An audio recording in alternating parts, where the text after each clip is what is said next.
Gracias. Entonces vamos a empezar con la clase. Primero vamos a terminar lo poquito que nos faltaba y luego vamos a hacer los ejercicios el ejercicio que me han puesto en el tablón. Entonces,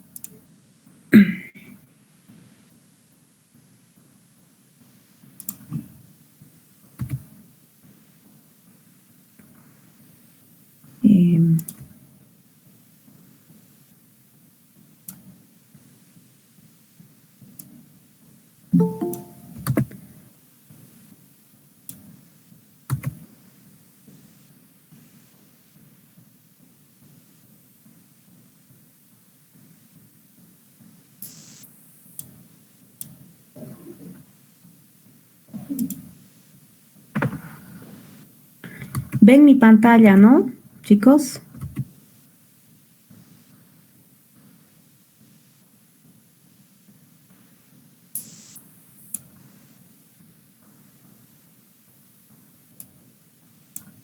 ¿Se ve la pantalla? Ya, perfecto, gracias. Entonces vamos a hacer un resumen más o menos de lo que hemos hecho ayer. Habíamos visto que en las bases de datos distribuidas, el diseño es básicamente parecido al de una base de datos centralizada. Hasta llegar al esquema conceptual hacemos lo mismo. Y una vez en el esquema conceptual hacemos el diseño de distribución, que básicamente es hacer el diseño de fragmentación y luego la ubicación de esos fragmentos en los sitios. En la optimización de consultas habíamos visto que se procede igual que en bases de datos centralizadas hasta llegar a la forma canónica, y a partir de ahí localizamos los fragmentos en los que están los datos que estamos buscando, aplicando las reglas de reconstrucción. Luego hacemos optimización global, donde consideramos más que nada el tiempo de comunicación para definir en qué sitios vamos a realizar las operaciones, de dónde vamos a tomar los datos. Y en la optimización local, ya cada gestor de cada sitio, no olvidemos que en realidad cada sitio tiene su propio gestor, hace la optimización como sabía hacerla, como si fuera una base de datos centralizada. Habíamos visto que en el tema de control de concurrencia, la técnica, se aplican las mismas técnicas, pero se tienen que hacer algunas consideraciones. Por ejemplo, en la técnica de checkpoints, si hay réplicas de datos, entonces cuando hay una lectura, se bloquea una de las réplicas, ¿no? Mejor si es la local, obviamente, ¿no?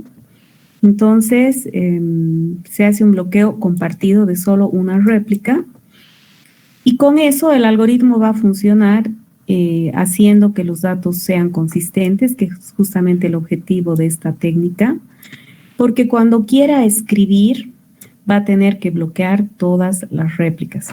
Por eso habíamos dicho que al momento de diseñar una base de datos tenemos que evitar replicar datos que van a ser constantemente actualizados, porque eso generaría mucho tráfico en la red, ¿no? Y haría que la base de datos rinda menos, ¿no? O sea, el rendimiento de la base de datos se vería perjudicado. Entonces hay que tener cuidado con lo que se va a replicar. Y en la técnica de timestamps, en las bases de datos distribuidas teníamos la dificultad de que el timestamp dejaba de ser único porque ya tenemos varios servidores, entonces varios relojes, por tanto el mismo timestamp para dos transacciones que empiezan al mismo tiempo en diferentes sitios. Entonces la manera de corregir eso era aumentarle a ese timestamp un sitio, ¿no? O sea, modificar ese timestamp de modo que siga siendo único. Y en el proceso de recuperación habíamos visto que al tener transacciones posiblemente distribuidas, ¿no? Es decir, cuando yo ejecuto una transacción que tiene que trabajar con datos de diferentes sitios, ¿no? En un sitio tengo un fragmento, en el otro sitio otro fragmento, automáticamente esa transacción es distribuida. Entonces, el tema es que tenemos que asegurarnos de que esa transacción sea manejada como cualquier transacción centralizada, es decir, que sea atómica. Entonces, para eso, como en cada sitio se va a procesar el subquery, necesito asegurarme que el gestor siga un protocolo del commit atómico, ¿no? Entonces, habíamos visto que esto se hace posible a través de de cualquier aplicación, o sea, el algoritmo que siga este protocolo sigue, es decir, cualquier gestor que quiera trabajar interactuando con otras bases de datos para tener más interoperabilidad, necesita seguir la especificación XA, ¿no? De Global XA, que es el consorcio, ¿cómo es? Group XA, que es el consorcio, Group es el consorcio que define estándares de desarrollo de software para que haya interoperabilidad entre aplicaciones, ¿no? Entonces, siguiendo esa especificación, en realidad básicamente es el protocolo del commit atómico de 2 fases y gracias a eso se asegura que el commit sea atómico, ¿no? Que todos hagan commit en todos los sitios donde se ha distribuido la transacción o que todos hagan rollback. Ahora, antes de que continuemos, fíjense que los gestores, les voy a mostrar aquí en SQL Server. Los gestores nos proveen herramientas, entonces al momento de trabajar de acuerdo al gestor que vaya a utilizar, yo veo qué me ofrece, ¿no es cierto? Entonces aquí, por ejemplo, SQL Server me va a permitir trabajar con una base de datos distribuida a través de estos servidores vinculados. Se supone que con esto yo voy a poder vincular mi instancia, esta es una instancia de mi base de datos, o sea, en este caso la instancia de mi base de datos se llama Tatiana, es la instalación que yo he hecho de SQL Server, que está en esta mi máquina.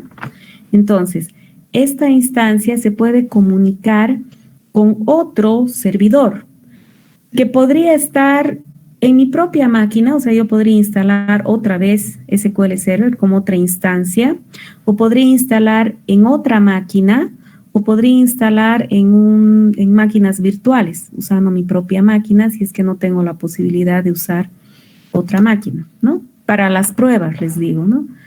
Entonces, con este componente, yo en realidad indico cuáles van a ser los servidores que van a conformar mi base de datos distribuida. Entonces, vinculo los diferentes servidores. Aquí fíjense que me da los proveedores, porque también esto me permite vincular con diferentes tipos de bases de datos, no necesariamente SQL Server. También fíjense que SQL Server me permite gestionar la replicación de datos. Para justamente, yo he hecho un diseño de bases de datos en el que tengo que replicar ciertas tablas o ciertos fragmentos. Entonces, yo puedo utilizar este componente de SQL Server. Obviamente, para poder usarlo tengo que entender cómo funciona y para eso tengo que consultar la documentación que está disponible siempre en Microsoft, ¿no? Ustedes van van a cualquier navegador y ponen replicación SQL Server, digamos.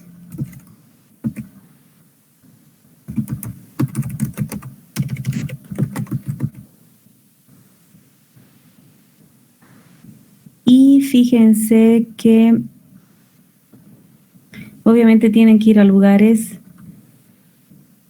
confiables. Entonces aquí está, documentación de Microsoft, ¿no? Entonces entran ahí. Y aquí les explica cómo funciona todo, ¿no?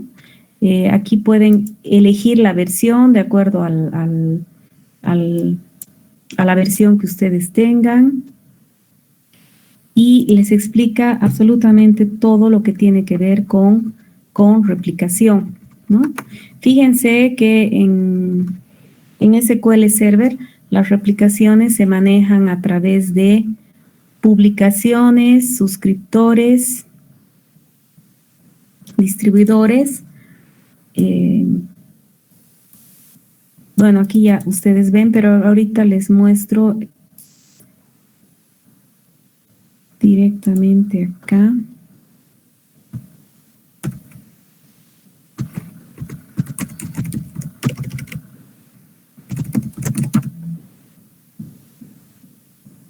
Ya, aquí por ejemplo.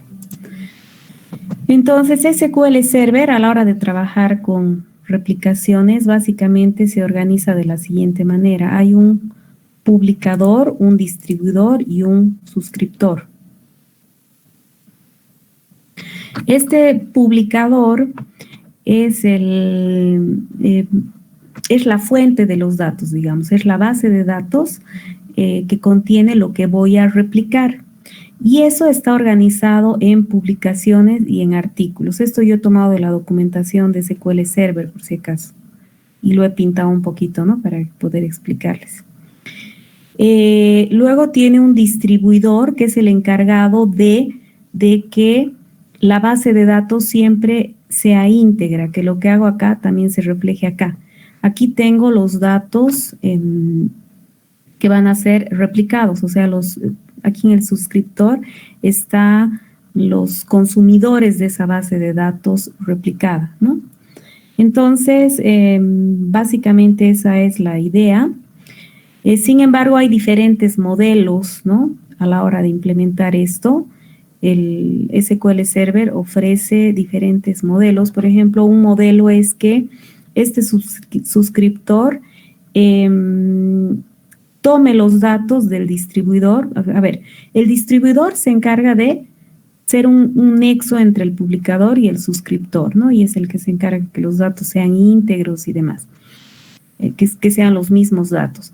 Pero para que se dé eso, por ejemplo, hay un modelo push en que el distribuidor va actualizando todo y hay otro modelo pull en que el suscriptor es el que va tomando los datos del distribuidor. Entonces hay diferentes modelos, ¿no?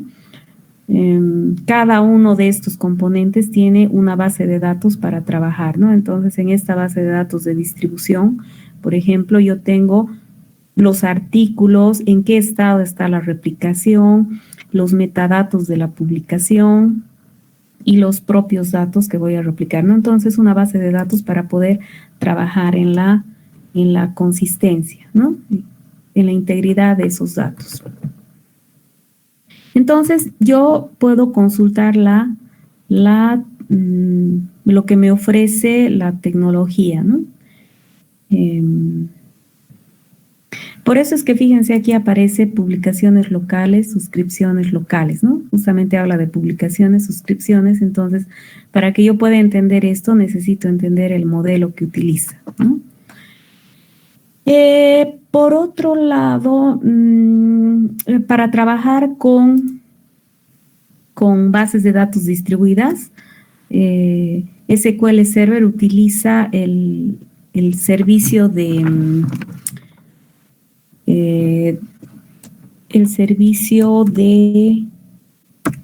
C, ¿no? Distributed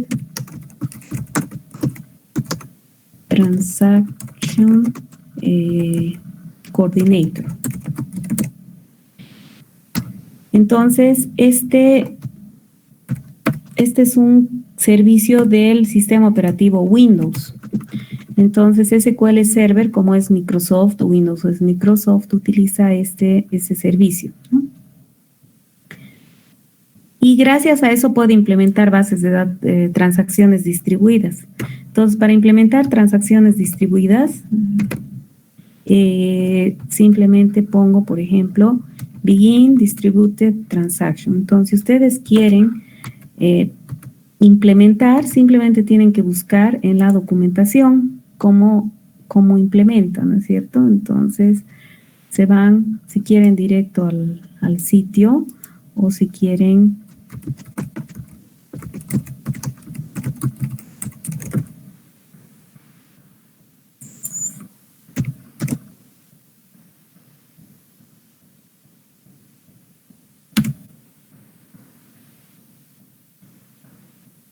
entonces, por ejemplo, aquí tengo esto, ¿no?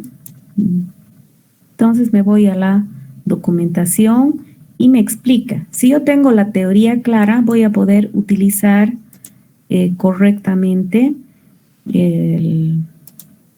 las sentencias, ¿no? Entonces aquí hay un ejemplo, ¿no?, en el que estoy utilizando una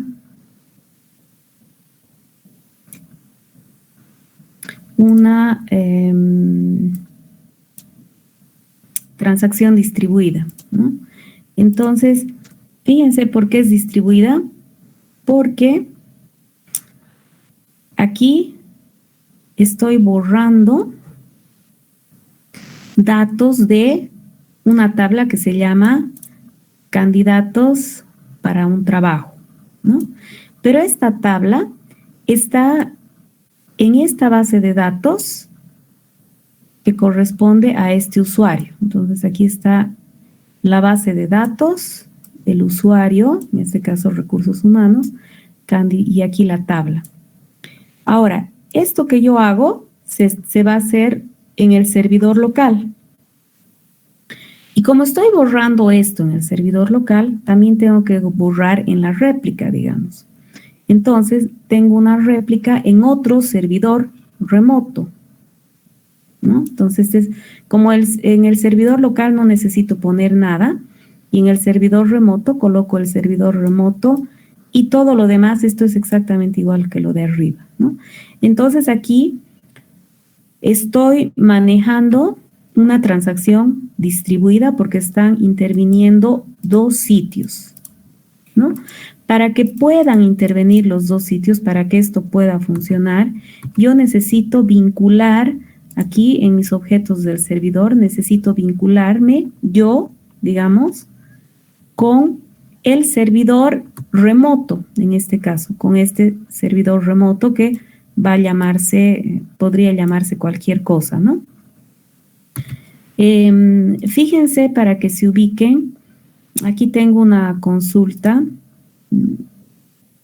estoy utilizando mi base de datos universidad, ¿no? Aquí está. Y si yo hago esto, me da todos los datos de mis alumnos. Pero esto que yo he escrito acá lo podría escribir así, con todo detalle. Entonces, aquí yo le estoy diciendo, el servidor que voy a utilizar, que en este caso es este. La base de datos que estoy utilizando, ¿no?, que en este caso es universidad. El usuario, en este caso es el dueño de la base de datos, por defecto, DBO, Database Owner. Y se llama esquema, ¿no? Por si acaso se le denomina esquema. Esto, base de datos universidad. Y esto, no me deja ver. Y esta es la tabla, ¿no?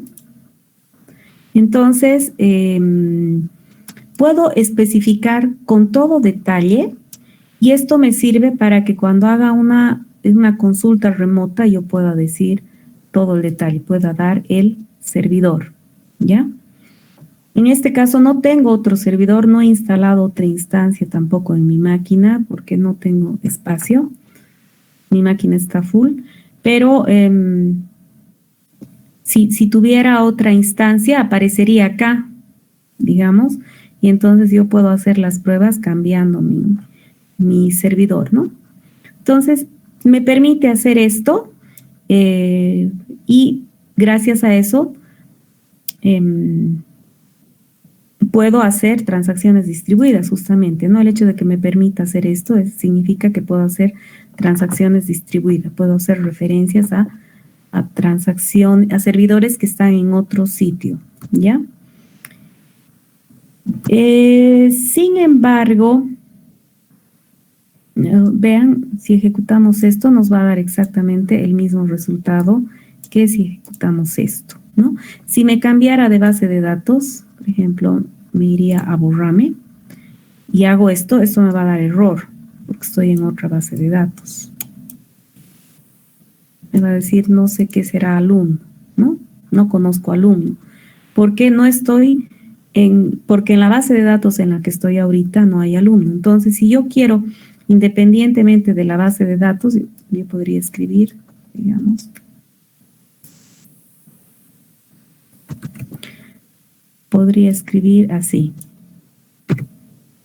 Entonces, aunque esté en la base de datos borrame, si yo escribo esto, entonces se va a ir a la base de datos que corresponde, ¿no? A la que estoy eligiendo. Entonces, puedo trabajar en multibases de datos, digamos, y también puedo trabajar con muchos servidores, ¿no?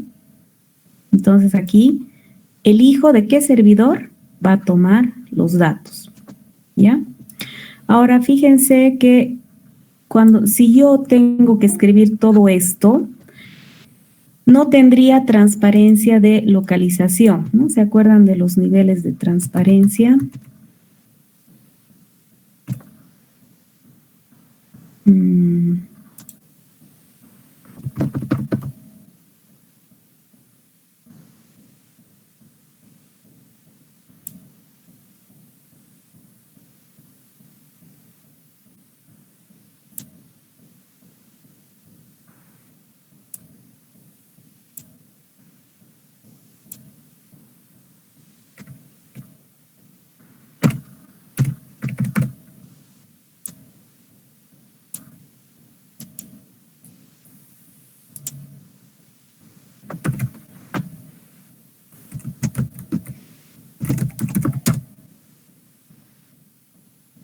Ya. Acordémonos que un gestor de bases de datos distribuido tendría que proveer niveles de transparencia, ¿no? Transparencia de distribución o red, que yo no necesito, yo usuario o yo aplicación, no necesito ver en qué sitio está mi base de datos.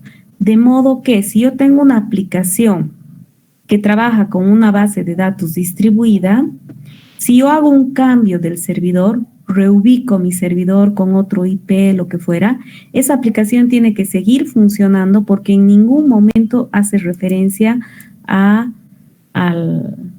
IP. Esa es la idea, ¿ya?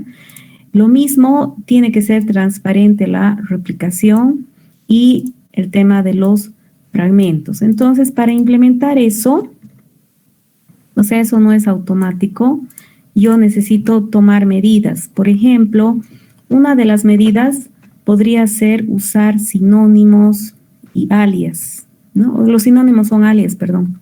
Sinónimos, vistas, por ejemplo, tener una tabla, una base de datos donde yo tenga información de qué servidores tengo, cuál es el IP de esos servidores para que se haga una configuración automática,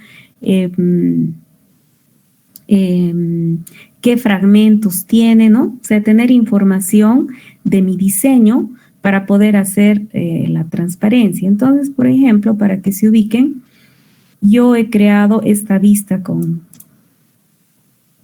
voy a volver a crear ya. Como ya la creé, voy a poner alter para que la sobrescriba.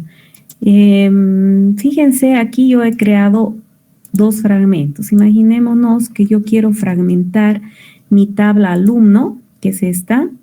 Quiero fragmentar en hombres y mujeres. A ver, voy a poner aquí order by sexo para que se vea más.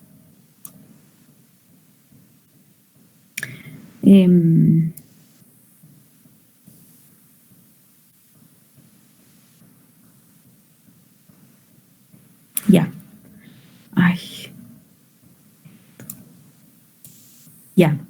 Entonces, este va a ser un fragmento, ¿no? A ese fragmento le vamos a llamar fragmento mujeres. Y este otro va a llamarse fragmento hombres. Entonces yo aquí estoy creando dos fragmentos.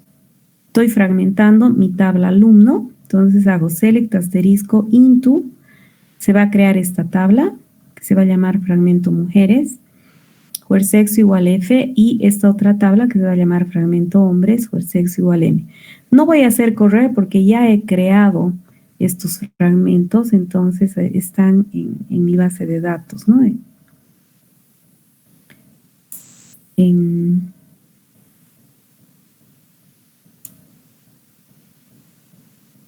Aquí están, ¿no? Los he creado así, ¿ya? Si quieren los borramos. ¿Cómo era? Drop table.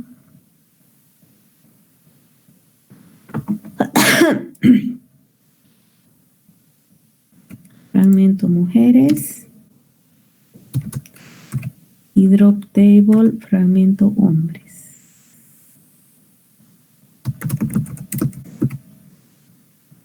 Los voy a borrar para que volvamos a ejecutar y está. Entonces, creo mis fragmentos. Ahí están mis fragmentos. Si yo veo qué información hay en el fragmento mujeres, solo están las mujeres. Si veo qué información hay en el fragmento hombres,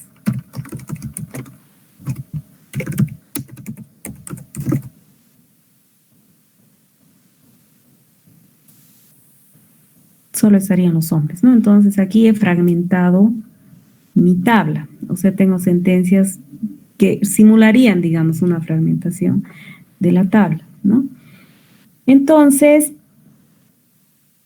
si yo quiero obtener los, digamos que esto yo lo ubico en un sitio servidor de mujeres, digamos. Y esto en otro sitio servidor de hombres. Entonces, ¿qué va a pasar? Si yo quiero obtener todas las mujeres, para que haya transparencia de fragmentación, yo simplemente desde el servidor de mujeres, si estoy en el servidor de mujeres, simplemente tendría que escribir select asterisco from alumno. Y esto debería funcionar, ¿no? Debería ser transparente para mí el tema de que, de dónde estoy, de que es un fragmento, ¿no? Entonces, para hacer eso, puedo utilizar una vista, por ejemplo, ¿no? Entonces, aquí estoy, que he creado una vista que se llama alum. No, le he puesto alum para que no se cruce con esto. Entonces, estoy, a ver, mejor voy a poner drop para que se ubiquen mejor. La voy a borrar y ahora la voy a crear. Entonces, creando esta vista, acuérdense que una vista es una tabla virtual. Parece existir, pero en realidad no existe. Entonces, creando esta vista, ya se ha creado. Entonces, si yo hago select, yo desde este sitio que es el sitio de mujeres, digamos, yo hago select asterisco from alum, entonces solo me va a dar las mujeres. Entonces, para mi usuario es transparente el hecho de que en realidad este es un fragmento de una tabla más grande que tiene a todos los alumnos. ¿Sí? Entonces, esa es una manera de generar niveles de transparencia, de ocultar estos detalles, de hacer transparentes estos detalles al usuario final y a las aplicaciones. Eso permite que las aplicaciones sean inmunes a cambios en nuestra base de datos, en nuestra implementación. Por ejemplo, si cambio el servidor, si yo mantengo esto, me va a dar un problema si he cambiado el servidor. Ya no estoy utilizando el servidor Tatiana, estoy utilizando otro servidor. Entonces, si mis aplicaciones han utilizado este tipo de sentencias, ya no van a funcionar, no van a ser inmunes a esos cambios. Entonces, lo que tengo que hacer es dar un nivel de transparencia. Entonces, lo que hago es, en lugar de poner esto en el código, utilizo alias.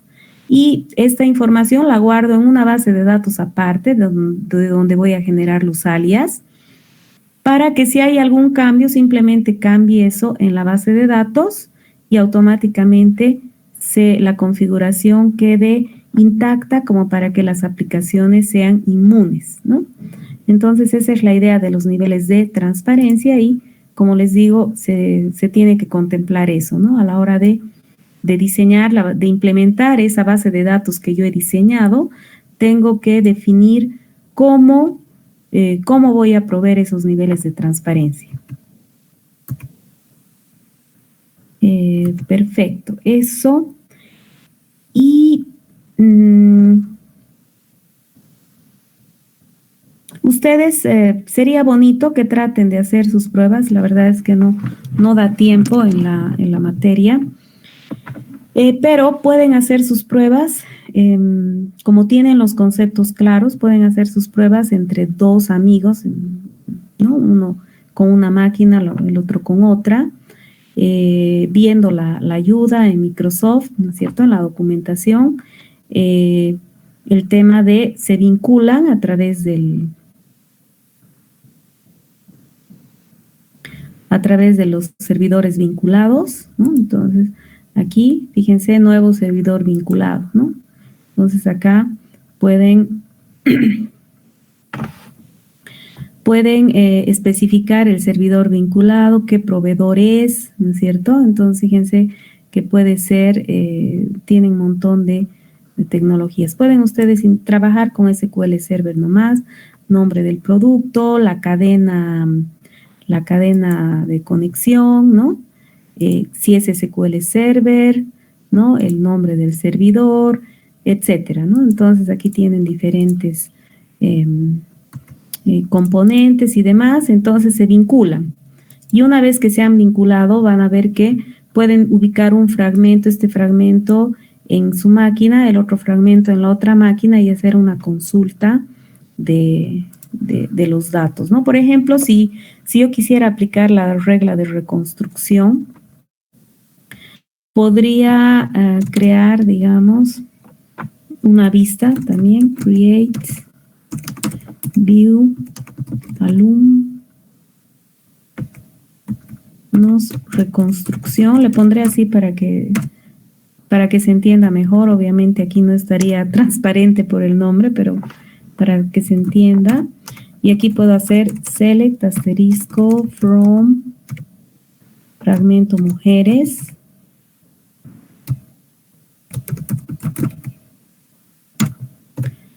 Y la regla de reconstrucción es unión, ¿no es cierto? También existe la palabra unión el comando union en SQL Server, en la mayoría de los gestores, from fragmento hombres.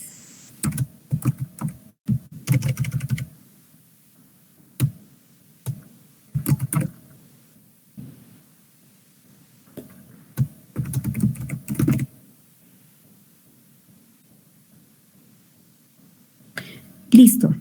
Entonces, creando esta vista, si yo ejecuto select asterisco from alumnos reconstrucción, me va a devolver todos los alumnos. Entonces, aquí estoy aplicando la regla de reconstrucción en realidad, ¿no? Que le he implementado a través de una vista. Entonces, para ocultar esos detalles, si quiero todos los alumnos, yo genero este tipo de vistas en los diferentes servidores de acuerdo a lo que quiero ocultar, de acuerdo a mi diseño, ¿ya? Obviamente yo en estos ejemplos que les estoy mostrando, estoy trabajando con un solo servidor. Para que sea una base de datos distribuida, tendría que trabajar con otro servidor más. Pero bueno, en este caso podría ser que mis dos fragmentos estén en el mismo sitio también, entonces no estaría mal, ¿entienden? Esa es la idea. No sé si tienen alguna pregunta.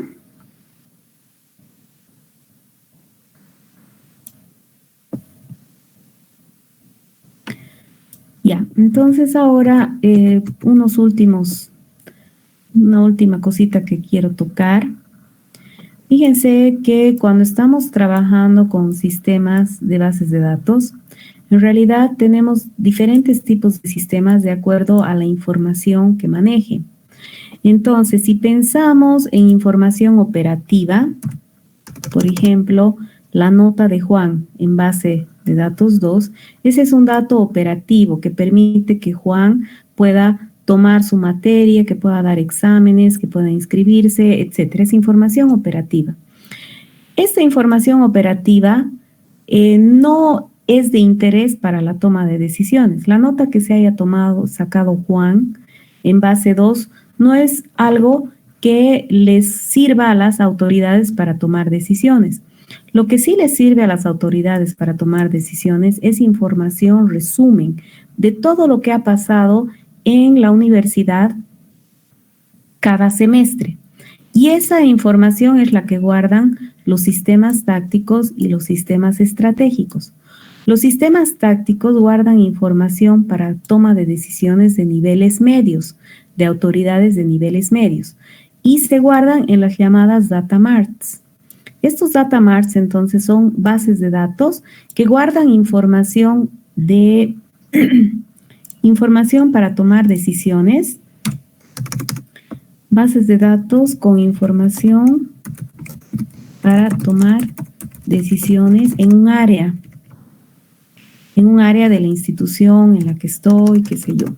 Entonces, por ejemplo, si nosotros consideramos la universidad, las áreas podrían ser las facultades. Entonces, un data mart sería todos los datos estadísticos de lo que pasa en la Facultad de Tecnología. Entonces, ese dato podría ser la cantidad de alumnos que ingresan a cada carrera cada semestre. Esa información es información de toma de decisiones porque a partir de esto, el director académico, el decano, pueden tomar decisiones en cuanto a las aulas que se van a asignar a las diferentes carreras, ¿no? Por ejemplo, para el caso de los laboratorios de ingeniería de sistemas, de acuerdo a la cantidad de alumnos, vamos a necesitar aumentar laboratorios, qué sé yo, ¿me entienden? O aumentar aulas porque vamos a tener, también esto obviamente va a ser cantidad de alumnos que ingresan a la facultad. Entonces, de acuerdo a eso, se proyecta y se presupuesta la construcción de nuevas aulas, por ejemplo, ¿no? Y los sistemas estratégicos guardan información para toma de decisiones estratégicas que tienen que ver con toda la institución, de todas las áreas, ¿no es cierto? Entonces, base de datos con información para tomar decisiones